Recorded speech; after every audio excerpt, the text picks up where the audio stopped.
Like, my looks are always talked about. It's always, "Oh, she's only there because she's pretty," or she only has that ride because she's a girl." And it doesn't matter what career you're in. I've talked to many successful women in many different career paths, and all women get that. And I, this year, decided that I'm just gonna take that as a compliment when Yes. people are like, "Oh, she's only there because she's pretty." Well, thank you. Thank you for thinking I'm beautiful or I'm pretty or whatever it is. It's the Kenny Wallace Conversation, brought to you by JEGS. Hello, everyone, and welcome back to Kenny Conversation, brought to you by JEGS, the leader in high-performance aftermarket car parts. Remember to go to jegs.com to fix your hot rod up or everyday vehicle. I have known this lovely lady for years. I raced against her. Natalie Decker, Lemke. Natalie, welcome to Kenny Conversation. Thank you so much for having me. I'm so excited. Well, there's so much to talk about. Hey, first of all, congratulations. You just got married in January to Derek, right? Yes, and thank you for saying Natalie Decker, Lemke. It's like Well, still so crazy to hear that. right. Well, I know you're in love or else you wouldn't have got married. And, I learned a lot about this, Natalie, with, Kelly Earnhardt, and when we did NASCAR race day on national TV, it was like, gosh, what do you do? So I understand, you've been Natalie Decker and that's how everybody knows you. Uh, but the decision, let's start right there. The decision, you've got to put your married name in there. What kind of thought got put into that? We talked about it for a long time, and I was going to just completely change my name to Natalie Lemke, like, legally, but, like, publicly still be Natalie Decker, like, on social media and on TV, and then I was like, "Wait, it would be really cool to change it for TV because then I could have the first Lemke car in Xfinity and, like, have bragging rights to Derek, be like, 'Ha, I'm the reason Lemke's on the car.'" 'Cause, like, his dream is to race in NASCAR too. So, that was a discussion and a fun one for a while, but then when it came down to it, we're like, "You know what? I'll just stay Decker. Everyone knows me as Decker." But you never know. I could always switch it up down the road if I get bored. Well, and I have watched the lady drag racers, Angel Savoie. She went to, she got married, and it's like, oh, who's this? Oh, that's, so it can get confusing. I think it's awesome what you did. Listen, it's kind of like Billy Bob Jones. Uh, 3 names is cool. So anyway, congratulations on getting married to Derek. And what was Thank that, you. January 1st? Yeah, so it was New Year's Eve. Wait, okay, there's a story. It's New Year's Eve was the night of our wedding and ceremony when we celebrated, but we are so last minute people. We forgot to apply for the marriage license to be able to sign on New Year's Eve. So our actual like marriage date we picked as the 3rd for January. So that's like legally when we got married, when we signed the papers, but we celebrated on New Year's Eve with our family. It was epic. And I follow you on all your social media apps and look at you right there where you're at. Natalie, I'm a big fan of yours because you're professional. You do it right. Congratulations on all your success. So, well, listen, we'll put that to bed. You're married and we're excited about it. You made history. Let me read this off so I get it right. Okay. Let's start out with a bang. You made history at Daytona International Motor Speedway this year in the Xfinity Series by being the second lady ever since Danica Patrick did it in 2013. You led laps, the second lady in history ever in the Xfinity Series to lead laps. Car number 36, baby. Yeah. My number. Yes. And you finished 18th. So it's all yours. Tell me about this race and when you were leading. Well, we have to start from the beginning. I got approached with my agency that we had a sponsor for Daytona and it was last minute. And coming into this year, I said, no more last minute deals.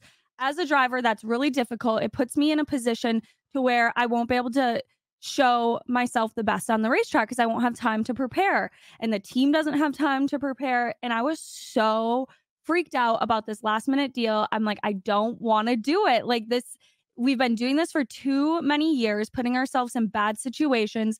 And then we go to the racetrack and we can't have the performance that we want. And then after a while, Derek was like, okay, what do you need from me? Do you want me to talk you into it? Do you want me to talk you out of it? Like every day we were like, okay, talk me into it. Okay, talk me out of it. And then finally, I'm like, you know what? I'm getting a great opportunity. And so many drivers would kill for this opportunity to go to Daytona and race in the Xfinity series. And the issue was where I was like nervous about going is we had no owner points. I had not enough time to prepare mentally for this race. It felt like my team only had about like 2 weeks to prepare the car, which is not a lot of Mm. time at all. And I'm a very petite person. So to fit me in this race car in such a short amount of time was difficult and was going to be a lot of work for the team and myself. So I was very nervous going into it with all of that. Now with no owner points, the weather, looking at the weather, oh, that gave me anxiety. I had no control over the weather and it looked like it was going to rain all day of qualifying day. And I was like, okay, well, we're not racing because if it rains, we're not in the show. And walking into the racetrack on the day of qualifying, Derek and I were walking in and we walk past the fan zone in the garage area and they blast music. It's a big party in the fan zone. And the song that was playing was If It's Meant to Be, It'll Be. And I look at Mm. Derek and I said, that's a sign. We're getting qualifying in as it's like downpouring. I'm like, that's a sign. We're getting qualifying in. It's happening. I can feel it. And we got qualifying in. I knew we had the car that was fast enough to make it in on time. We just needed our shot. And we got our shot. And then at that moment, I was so thankful that we made the decision to go to Daytona because it was a decision that was hard to make because I didn't want to put myself in a position to where we were going home and not racing. And that's all that it said online was Natalie didn't qualify. So Yeah. But let me interrupt you for a minute. I want to let you know that I'm with you. I understand you. Listen, I didn't have the best of career. I spent a long time at Daytona missing a lot of races under the same circumstances. My anxiety, my heart was pounding. I was depressed. I did everything it took psychologically to keep my stuff together. So I want to let you know that I'm with you. I'm walking right with you right now. you understand. To the maximum peak. Actually, I got way more experience at missing races at Daytona than you do. But okay, now we've got that. Now we're in the race. Now we're in the race. Let's go. Green flag. We're in the race. And our plan was to hang out and let the race play out. It was going to get wild. We wanted to bring the car home in one piece. And I know a lot of fans are like, it doesn't take talent to hang out in the back, but it does because mentally, when you know you have a fast car and you can be up there racing up front, but to mentally keep yourself in check and to hang out and let the race play out, that's hard to do because you want to be up there racing. You know you're capable of it. You know your car is capable of it, but you got to be patient. And that's difficult to be patient sometimes. And it's still wild back there. After we led laps, and then I could experience the leading laps to riding around in the back. It's way more peaceful up there. Let me ask It is you. way more peaceful. Let me ask you. Do not want to interrupt, but I have to. So, as you're leading laps, is the crew telling you? Do you know it? Does anybody tell you, "Hey, Natalie, you're making history here"? They did not say the history part, but I saw it coming. I saw that we were going to be in the lead very shortly. We're in the lead and no one says anything. The radio is silent for a full lap. And once I get a full lap and I lead one full lap, they're like, Natalie, you are currently in the lead. And I'm like, Yes. I know. I know. That's great. I got goosebumps right now. It was amazing. And I was just so thankful that I was given this opportunity to be out on the track and with the team that I was with. They were incredible. Everyone on that team. So my teammate, wrecked out in one of the first wrecks, and his pit crew could have easily just went home or called it a day, and they came to get behind me, and they became my pit crew for the rest of the race, and everyone, like, rallied behind me, and the team owner, who was in charge of the other car, my teammate, came and sat on my pit box, and there was just so much good positive energy, and everyone came together for me to help get me through this race and finish it out strong. And 18th, I wish we could have finished better. We definitely had the car capable of finishing better. Um, but it is what it is. There was a big wreck on the back straightaway that there was never a caution thrown for it, and a lot of drivers were confused about that, and I had to slow up for the wreck, and that's what cost me a lot of positions at the end, but our car was definitely capable of finishing in the top 10. Like, it was a fast car, and I was just trying to take it easy for my team. I wanted to be patient and bring the car home in one piece because we were the only car left on the track with my team. Both my teammates didn't finish the race. So I wanted to give that to my team owner, is loading the car up in one piece and, finishing the race. As you're talking, I understand everything, and everybody listening right now might not understand the hardship that you've gone through just to get to where you're at. I was talking to Brian Deegan, which is Haley Deegan's father, and he said, Kenny, Haley's having a rough time. Why do you think that is? And I said, well, most of the guys are male chauvinists. Most of the guys wreck the girls. I said, Haley got wrecked more than she wrecked anybody. You, in my opinion, and I want you to straighten me out, the ladies are against all odds, because although the guys show a good face, like you said, you're down there. How tough was it for you to go, okay, I can't wreck the car. It's hard for me to race. And you're a lady. I mean, for me, you're against all odds. Psychologically, you're a badass. How did you compartmentalize? I mean, your husband talked to you, your mom, your dad. How did you go? How do you do all this being a lady and I can't wreck the car. I can't wreck the car.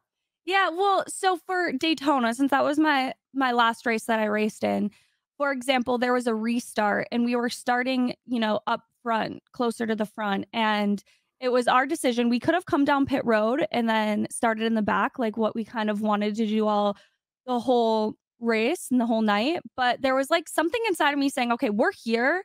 Like let's not drop to the back just yet. Let's just ride it out." Like, I felt comfortable with the guys around me. I felt like I was surrounded with some good drivers and that nothing crazy was going to happen. And the restart happened and no one wanted to work with me. You're a And girl. You're a and girl. at first I'm like, you know what? I'm a rookie technically. I'm not running for rookie of the year, but I don't have a lot of laps, and especially at super speedways. But the car I had was fast, and if someone were to work with me at that moment, like it would have been very awesome, and my car was capable of it. And I'm pretty smooth. Like, I feel like the best compliment I get at all the super speedways when someone ends up working with me because they don't have a choice, they're always like, "Wow, Natalie, like you hold a really smooth wheel." And I'm like, "Thank you. I know." Yeah, yeah. And when you led laps, there was a string of like 6 cars behind you. You led that group, and I think at that point it's like, okay, Natalie, the lady is choo choo train. You're leading this group, and they couldn't do anything with you. So that Yeah, proved they you had a couldn't get good around car, me. And the right? guy behind me, he did have damage, Alfredo, so, like, it was gonna be more difficult for him to get around me, like, it probably wasn't gonna happen, but I did eventually pull out a line. He, like, he was not very respectful, but he was trying to get his lap back, but, like, he almost wrecked me 2 different times while I was leading, and everyone's like, "Oh," I saw some things on social media like, "Oh, she couldn't even stay in the lead," and it was like, "No, no, no," like, I led 7 laps, and then I was like, "All right, that's enough, like, I'm not gonna risk it because the guy behind me is being stupid and wanting to get his lap back." I was like, "I might as well just pull out of line." Like, we did what we wanted to do, we led laps, we showed that we could do it. Now we gotta save our car. It wasn't worth me staying up there and getting wrecked for no reason. So that's why I pulled out a line and I was like, I'll just let him go. I'll get behind everybody. It's no big deal. And I think we were in third then once I pulled out a line. But Yeah, I just feel like sometimes the girls do get raced harder, and I No, they have do. experienced that. There's some drivers who I've experienced very good side-by-side racing, like, really fun. At the end of the night, I'm like, "Wow," like, we come and talk to each other, and we're like, "That was really fun." And then there's other drivers who will literally wreck you if they can't get by you because 'cause they're just pissed that they can't beat a girl. Yeah. Okay. So I don't know if you watch Kenny Conversation, but we have audibles. It means we kind of start there, then we go here, then we go back there. So we've we talked about Daytona. Congratulations. It was history. You did it, and you're looking good right now. But what I want to talk about is I want to brag on your talent. Uh, sometimes people bring up things that happened to me 20 years ago, and I'm kind of like, oh, but I want to do this to tell everybody how much I believe in you. So I went to Marshfield, Wisconsin. I think that's the name Yes, of the that racetrack. is. Yes. I come in there late because I was somewhere, and I'm in somebody's asphalt car, and you're there, and I knew about you, but I didn't know you. You were extremely nice to me. You had a great race car, I thought, until I started racing you and I was behind you. Your car might have been fast, but you were so loose. I was, I was getting just, we were racing hard, but you were loose, loose, loose. And I'm like, how much longer can this little lady, because it ain't like, you're petite and she's got to be wearing herself out, but you never did. Your stamina was strong. You wheeled that thing up off a turn two, loose, loose. It took me forever, uh, to get around you. And I was no better than you, but your car failed you. But at that moment, I started bragging on you all around the world. I said, that Natalie Decker, Lemke, she can drive. So do you remember that night? I do remember that, and I have raced there quite often, but not as many times have I raced at other tracks in Wisconsin, but that track is difficult. And I do remember my car being very loose, and I do remember working my butt off in that car all night and fighting it all night.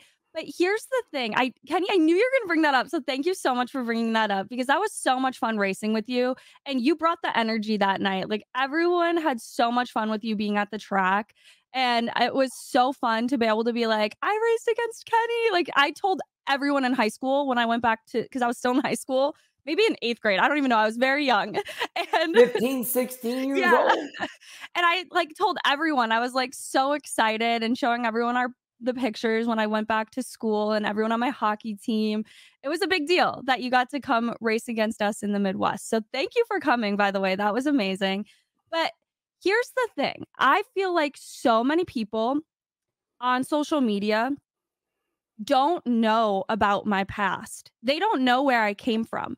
And the thing is like I'm not that old, but also social media wasn't what it is now. It wasn't like that back then. There wasn't a way for me to like publicly showcase what I was doing. Like all my championships, all my wins. We raced a lot and I have a lot of experience short track racing before I came into the ARCA series and then that's when I feel like social media really took a shift and it was a big part of everybody's career.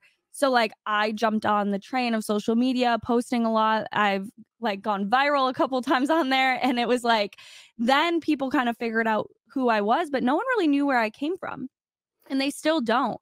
And it's like I started racing when I was 9 years old and I like fought my way through short track racing and through the Midwest to get to the ARCA series eventually. I think I was around 18, 19 when I started racing in the ARCA series, but it's not like a lot of people think I just like randomly came out of nowhere with daddy's money, they say. Oh, I wish because I would totally, if I had daddy's money, I would totally be racing off of my dad's money if I could. Um, but like people think I just came out of nowhere. And it's like I have a lot of history and a lot of races under my belt before I came into the ARCA series. I ask the difficult questions, and as you're talking, I'm going to ask you a difficult question, I'm ready. but it's coming from a good heart. I have three daughters. I remind everybody all the time, I'm a girl dad. I have Brooke, Brandy, Brittany. They're 30, 32, 34. So I'm going to take a deep breath and I'm going to ask you this, and I hope you understand. Uh, you are a beautiful lady. Thank you. Do you think that gets in the way of you being respected? Because I respect you. How do you balance being a beautiful lady and getting out there, and you, because men are male chauvinists, Yeah, that is a I'm hard question. yeah. I don't know if it, like, gets in the way, but it definitely is talked about a lot. Like, my looks are always talked about. It's always, "Oh, she's only there because she's pretty," or "She only has that ride because she's a girl."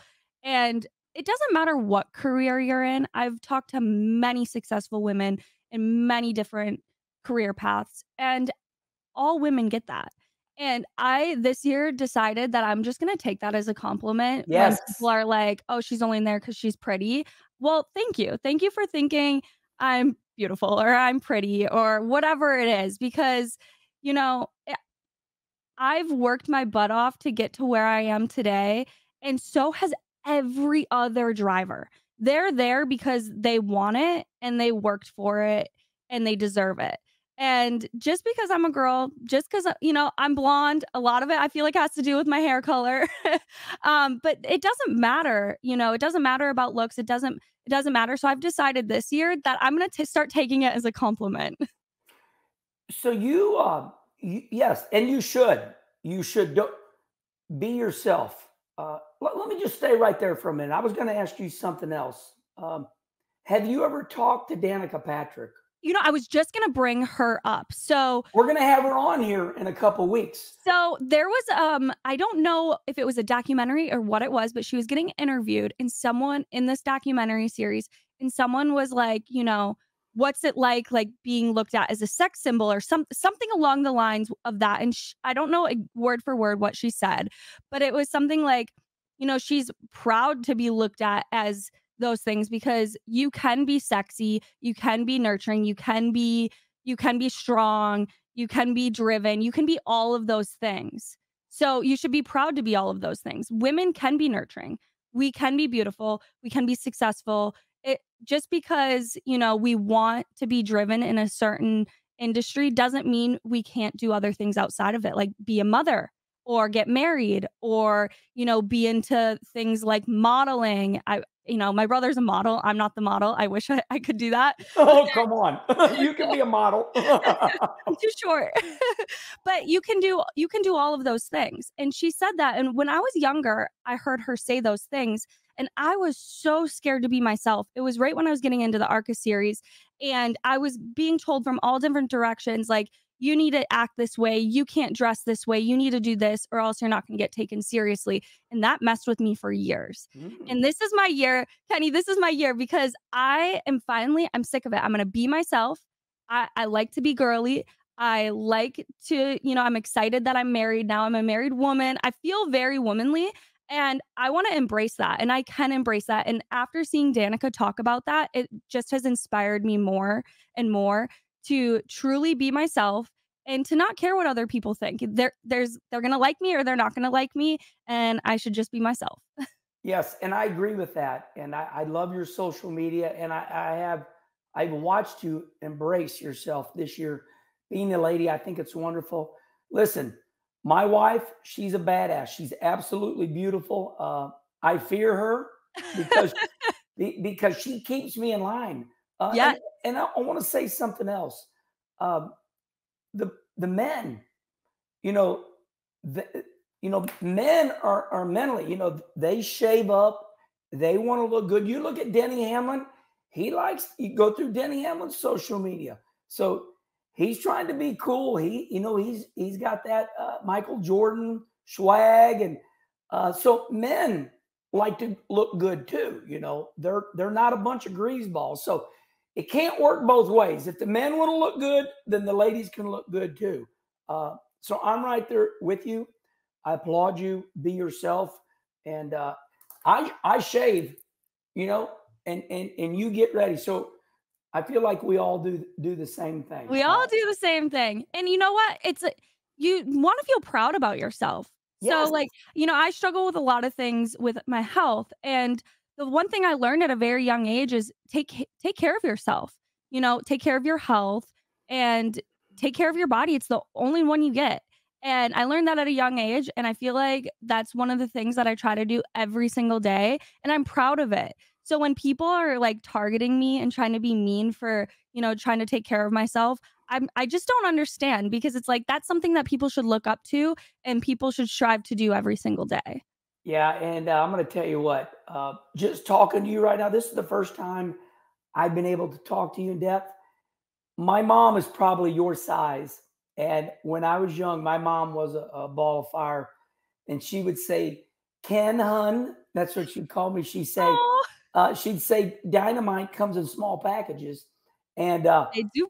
yeah, how do you get help?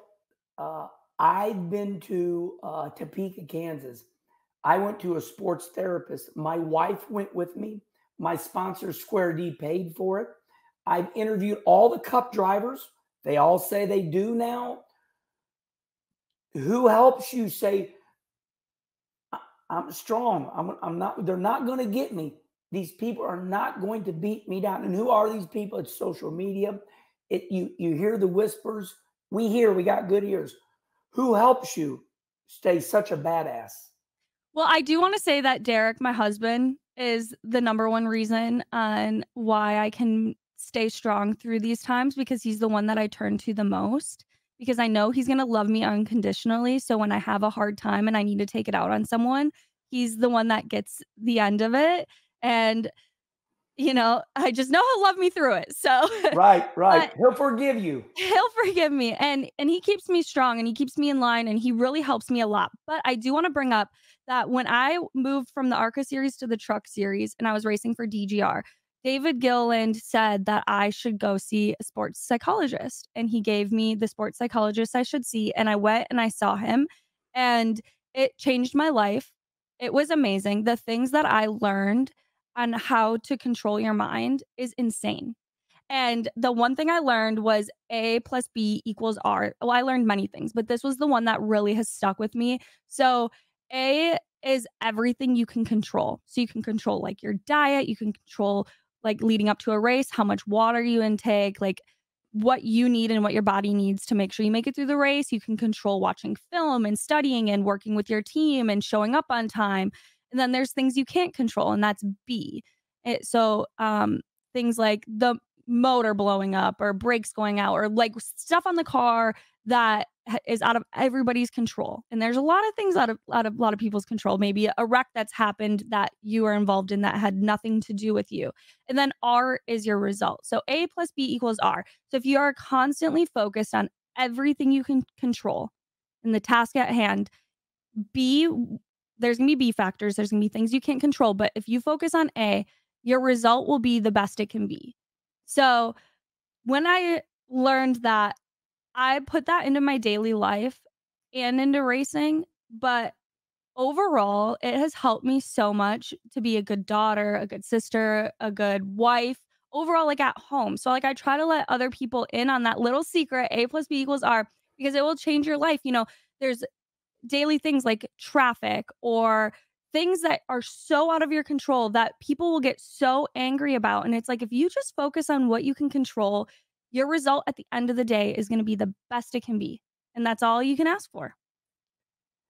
And that, my friends, is a lesson for everybody out there. You just inspired me because although I went to sports psychology, spent 2 days there, I do my best. I surround myself with PMA, positive mental attitude. I think people know that about me, but I feel like I'm always trying to help people. You saying that and me listening to you, you just inspired me. I'm better already. I, I know Charlie, who's the YouTube manager here. I know, he's a sportster. Thank you for that. You, you, Yeah. you inspired me. That's fantastic. And Well, I'm glad I inspired you. Thank you. yes, yes. And let me say this. That is why nobody can get you. My friends, that's why she's a petite lady, but she's a badass because you can't get her. I always say this, Natalie, I'm going to get you before you get me. Don't think you're going to get Exactly. me. I win. The end. Exactly. Don't even go there. Well, So you know what? So someone asked me a while ago in a different podcast, like, how do you stay so positive? How are you always so happy? And I have my days. I have my days where I have bad anxiety or I'm depressed or I'm angry. Everybody has those days. But I learned from my mom. I grew up watching my mom when her world was falling apart around her and she had a function she had to go to or she had a meeting she had to run and she would be able to turn it on in a second and she'd be happy, smiley, and there for everybody. And watching her be able to just turn on the happiness, it's a positive thing that a positive trait I have to an extent. Obviously, sometimes you need to be able to take good time for yourself and rest and do whatever. But to be able to watch her do that and learn that from her, I'm so glad I have that trait because my world could be falling apart around me and nobody's going to know it because I'm going to put on a good face and I'm going to be positive and a happy person. I feel like that I'm lucky like you too. My mom, you never get my mom. And I'm just like my mom. My brother Rusty, he's got Jimmy Spencer once said to me, I'm not as mentally strong as your brother Rusty and Dale Earnhardt Sr. And it shocked me. And I brought this up over the last month. Some people just get beat down and start not believing in themselves. So anyway, let's wrap it all up. Number one, you led laps at Daytona. You're mentally strong. You're getting it done. And this is where Kenny Conversation does that audible. And I found something out about you. And I want you to tell me if I'm right or wrong. You have cousins? Are they ladies, Claire and Paige Decker? Yes. Are they racers? We grew up racing together as a family. Even Well, my brother. Yes. Tell me. Okay, so how it all started. This is how it all started. I wanted to go go-kart racing. It took me like a year to convince my dad. We finally got a go-kart, and then my cousin Paige, who babysat me a lot, she started coming to the weekends that I was racing. And my dad was like, Paige, you're not going to come to the weekends unless you're racing. I'm buying you a go-kart. Don't tell your dad. So she started racing. And then all the other cousins found out. Then my brother found out. Then her sister found out. And everyone's like, well, that's not fair. If Paige and Natalie get to race on the weekends, we want to race too. So now it's like my uncle, my aunt, my cousins, my parents, my brother, we would travel every weekend in a motorhome together and go-kart racing. And then that's how we all fell in love with the sport. And we were all like, okay, well, can we do this as a career? Let's go NASCAR racing. And they have both made starts in NASCAR. Paige was the first Decker girl to make starts, and then Claire did it. And then now here I am. Okay. This is pretty cool. I didn't know all this. I do my best. I always show everybody, I do my notes. It's not easy just to talk to people. It's hard to know everything. You just taught us a lot. I had no idea. And now they're married and they have kids. And my great. brother doesn't race anymore. Like I said, he's a model and an actor, which is crazy. So like growing up, he was the racer. He started in snowmobiles and my dad was like training him to do snowmobile racing. And I was in dance and plays and doing all this stuff with my mom. And then we like did a full switch. I'm like, okay, well, I want to be the race car driver. And he's like, I want to be the model and actor. Well, hey, listen, I always tell people I learned years ago, and I'm going to share the quote with him if he's watching this, that I learned. Men can be 32 years old and still don't know what they want to do with their life. Absolutely. So good for him because most people don't know what they even want to do. They just work. And they're like, they hate their job. So that's so true. And I'm so glad you brought that up because I was on the phone with him a couple weeks ago, maybe months ago, around my wedding. And I was telling him, because he just started getting into acting. He was in modeling for a long time. And he was giving himself like a time caps of like when he should like, not like give it up, but like, okay, he's like, feels like he didn't make it. And I'm like, no, Leif, listen, you keep working at it because you don't know, your timeline is different than everyone else's. You don't know when your success is going to come or when you're going to break through. It could be when you're 45 and married and have kids and all of a sudden you're the next superstar starring in all these movies. You have no idea when it's going to happen. So just keep doing what you love. If you love it, don't give it up. Just keep going for it. And that's a great example because I'm 60. I don't know if you remember the great country western singer Kenny Rogers. Uh, he was a 41-year-old overnight success. That's when he found success. So I believe that.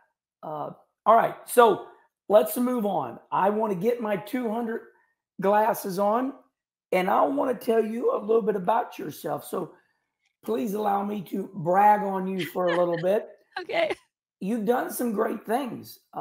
Obviously, we talked about it at the start of Kenny conversation. You are the highest finishing female driver um, in 2020 in the truck series, where you finished fifth At Daytona?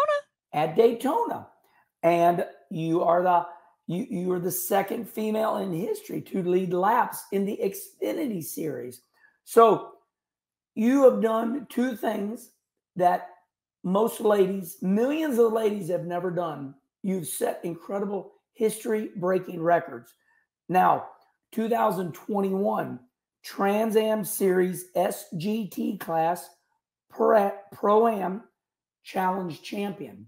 Did I get that right? Yes, yes, you That's did. a mouthful. It is. Uh, and you did a lot of stuff when you were young. Championships up there in Wisconsin, as you mentioned, you grew up in a racing family. You're a baby. You're only 26 years old, but you've matured so much as a lady. As you look back, and I said some of those things, what goes through your mind? Oh gosh, a lot of things, You're too young, right? yeah, you know, I looking back, you don't wanna be like, "Oh, I wish things were different," because then you wouldn't be living the life you're living now. Everything happens for a reason, in the journey, you need to enjoy it. But Yes. there's so many things that I wish I would have known when I first started racing in the ARCA series, because I feel like there was a lot of things that could have went better for me if I were to have known a lot of these things. And I came into the sport only knowing what I see on TV. And damn, it is not at all what you see I, on TV I at have all. I have scars in my back from being stabbed so much. Let me just say it. Yes. If you're going to go into NASCAR, you better bring your friends with you And I did. because Thank God. you don't got anybody. Nobody. And It's everybody war. it is. And nobody sees that. It's like I fight so many battles quietly. And I have been fighting so many battles when I first started racing in the ARCA series until now. And then finally, I'm like, you know what? 2024 is my year. I'm going to be transparent. I'm going to say it how it is. And if people don't like it, people don't like it. And that's why this year, I'm like, I'm the biggest fan of Denny Hamlin because, a lot of people don't like him. And why I like him is because he is himself unapologetically. And I'm like, that's who I want to be. I wanna be myself all the time, and if you don't like me, you don't like me. Big deal. Oh my gosh, you have no idea. Uh, I tell people all the time, it's none of my business what you think of me. And Exactly. That's and their problem. number one, and then number two, I've been told my whole life, people say, Wallace, you're so weird, you're goofy. I got to be 50 years old, and I said, you know what? I'm going to go with it. Look at me, I'm crazy. Stay away. And it's worked for me. So from me to you, I wished I would have known all these things. Natalie, you're only 26. You're much smarter than me No. than I was at that age. When I was at that age, I was breaking out in welts because I wanted to be Jeff Gordon. And then when I realized I wasn't going to be Jeff Gordon, it was a major blow to me. So you've got a head start on me. I'm a big fan of you because of that. Okay, two new things. Number one, tell your mama I love her because He loves you. she likes tell her I see what she does. She likes a lot of my things on social media. Tell her I see her and Aw. I appreciate her very much. Okay, that's that. Let's go somewhere that you have talked about on social media and straighten me out. You have arthritis. Yes. So I have Talk to a me. Yeah, I Go have ahead. an autoimmune disease. So I was born with an autoimmune disease called juvenile rheumatoid arthritis. And then once, for all the people listening that have autoimmune diseases or someone in their life with an autoimmune disease, you all know this. Once you have one autoimmune disease, you're more than likely to keep getting more. So as I've gotten older, I've accumulated a lot of autoimmune diseases. And I've been so nervous growing up sharing that about myself. It was a big secret. I never told anybody. None of my friends knew. What age did you know? So I got diagnosed at age 2. Oh my gosh. And I have to thank my parents so much because they were my biggest advocates for me. They did not stop fighting until they found out what my diagnosis was. And I'm so thankful they did because my life would have looked a lot different. I would probably be in a wheelchair or having hip replacements by the age 20. And my life, could have been a lot different, but my parents fought for me every day until they got the answers that they needed. And when I was 2, I got put on a chemotherapy drug called methotrexate, and I was on the chemo drug for about 10 years, and it put me into remission. So there's no cure for the autoimmune diseases, but there you can go into remission. And I was in remission until I was about 16, 17 years old. So I was in remission for a while. And then it came back. And when it came back really hard. And this was when I was really trying to make that push into NASCAR. So it was a really difficult time for me. And my body was just fighting itself. So what my body does is it's attacking itself daily. So all the good cells in my body, they think they're foreign and my body will attack it. Mm. So in my joints and my liver and all different parts of my body, my eyeballs, my body's constantly attacking itself. And so like those symptoms you get when you have the flu and you're like fatigued and feel weak and body aches. I'll wake up randomly and have those symptoms for days and have like a really bad flare up, or like that's what my day looks like constantly, is those symptoms, because that's essentially what my body's doing. It's fighting itself, just like if you were fighting off, the flu. And now I've surrounded myself with some really good doctors in the Arthritis Foundation, and I'm proud to talk about it. I've always been scared that people are gonna view me as weak, but it has taught me so much, and I truly feel strong that I get to, advocate for the kids that are diagnosed at such young ages. Like, 'cause so many people hear the word arthritis and think of grandma and grandpa, or, like stiff joints or like a swollen knee, but there's so much more to it. And I've been put in the emergency room plenty of times. I've had to, I've been out of the car multiple times when I was racing in the truck series with Nice Motorsports. That was a rough year for me. And there's so much behind it. And I just want to be an advocate for those people. And they're not alone. And there's so many fans that have come out to the racetrack and we're like, Natalie, like my wife has the same autoimmune disease, or I have the same autoimmune disease, or my daughter. And just to connect with those people, because when I talk to my husband about it, he can only understand it so much. So to be able to talk to someone who lives with the same disease as me, you can connect on such a strong level. It's incredible. And you like become family at that point. And right now I'm like this. Wow. If I had a sticker right now, I want to put a sticker. Wow. Wow. Now, and here's why. Because you have this arthritis, and at the beginning, you were such a good daughter because you thanked your mother and father for helping you at an early age. You're so complimentary when most people would be mad. And now I can see why I'm a big fan of yours. I just kept thinking, how does she put up with all this? And now I realize it bleeds down to even your health. Wow, you've got a great group around you, and I just can't compliment you enough. I feel like I'm just telling you that you're a great speaker too. Thank you. Do you give speeches? I give a lot of speeches. I should. It would be fun.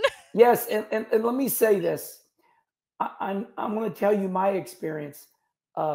As we grow a little older, you're a baby. You're only 26. You've already done a lifetime.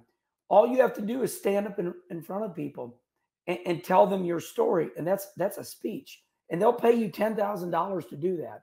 Well, dang, get me connected with those people. You can do it. You can do it. So I kind of quit doing it just because it's a lot. I got a whole tray. Emotionally, I bet a lot. Well, it's kind of like an M&M thing, palms get sweaty, but I'm strong. I am a badass. You are. I can stand up in front of a million people and tell them what I think. But Well, you gotta be ready to do that. yeah, so I did, the Arthritis Foundation invited me out to Atlanta, and they were having this really big fundraiser, and they asked me if I would speak. And of course, I'm like, absolutely, whatever I can do to help raise more money and bring awareness. So I go down there, I'm all dressed up. I got this beautiful green dress on. Oh, it's World Arthritis Day today. That's why I'm wearing green. Arthritis color is green. So yeah, so today is World Arthritis Day. But I go to this event and they help me write this beautiful speech about my story. And I read through it multiple times. I'm like so ready to tell my story. And I'm like, they're like, just so you know, like, it's okay if you cry. And I'm like, oh, I'm not going to cry. I'm not going to cry. I get up there and I bawl my eyes out as I'm telling my story because I've never told my story in that amount of emotion and Yeah. so many people around me, like just to feel the support of every single person in that ballroom. Yeah. It was the hardest thing I ever done. Afterwards, I'm like, Derek, give me a martini.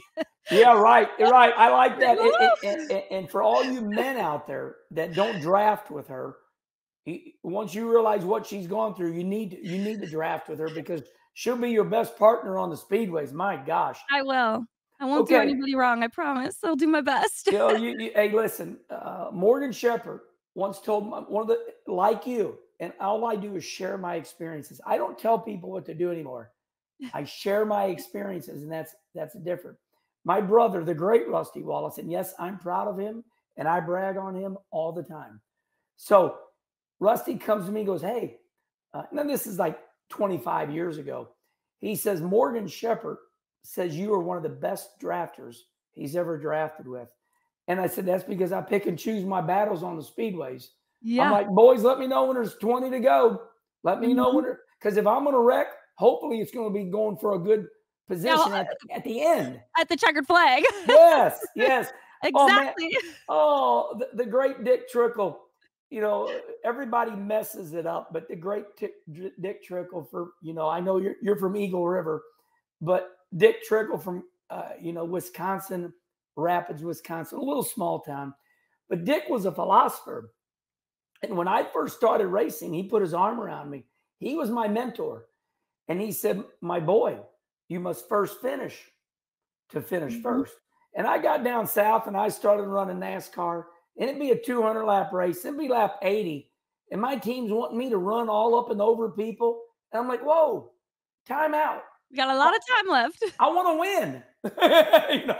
I don't know where the hell you're going with this, but I need to win the race. And that's what I grew up in ASA doing, So, yeah, okay, here we are already almost in an hour.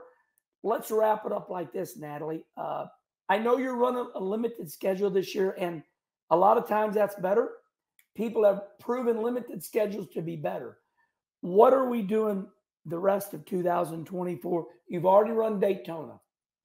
So as of right now, when I was going into the Daytona weekend, that was my only sponsor, my only race on the schedule. But every day we work towards finding sponsorship. I mean, that's like our full-time job. So we can be at the racetrack racing.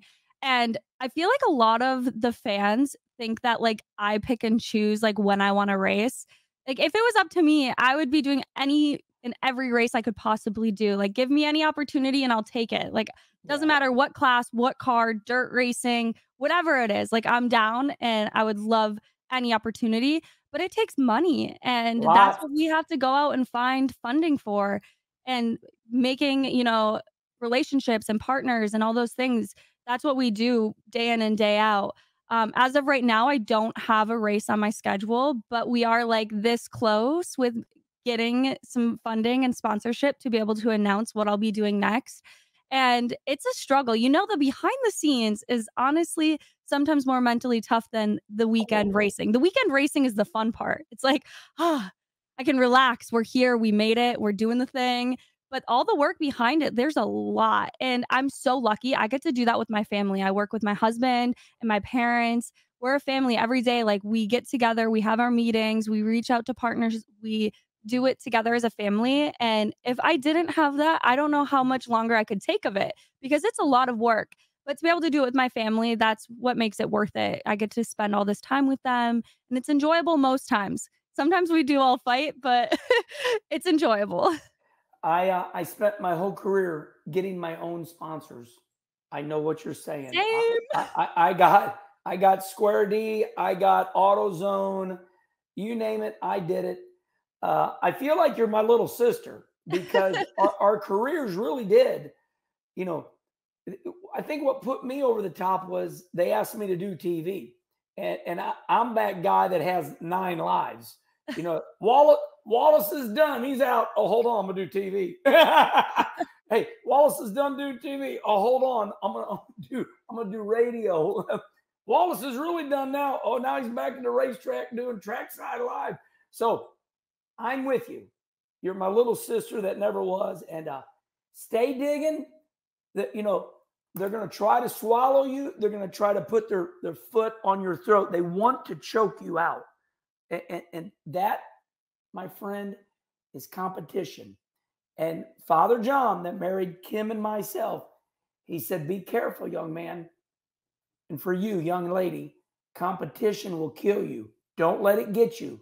You win." And that was my story. So, well, listen. You were wonderful. Thank you so much. I want to tell everybody that we are in podcast form. You can listen to us on iTunes and Spotify. Listen to Natalie on the way to work in the morning, and then on your way home, listen to her again because this is a long one. Natalie, thank you so much for being on Kenny Conversation. Thank you so much for having me. It was so much fun talking with you, and I I always have a good time when I get to hang out with you. You're a fun time. Well, it's because positive mental attitude. That's all there is to it. And I'm a Absolutely. girl. I'm a girl dad too. Yes. So Woo! yeah. All right. Well, until next time, everybody remember, Kenny Conversation is digging. Boy, we are rolling now. We got Kyle Busch coming. We got, as we mentioned earlier, we have Danica Patrick, Erica Enders. The ladies just keep on coming on Kenny Conversation. Until next time, goodbye, everybody.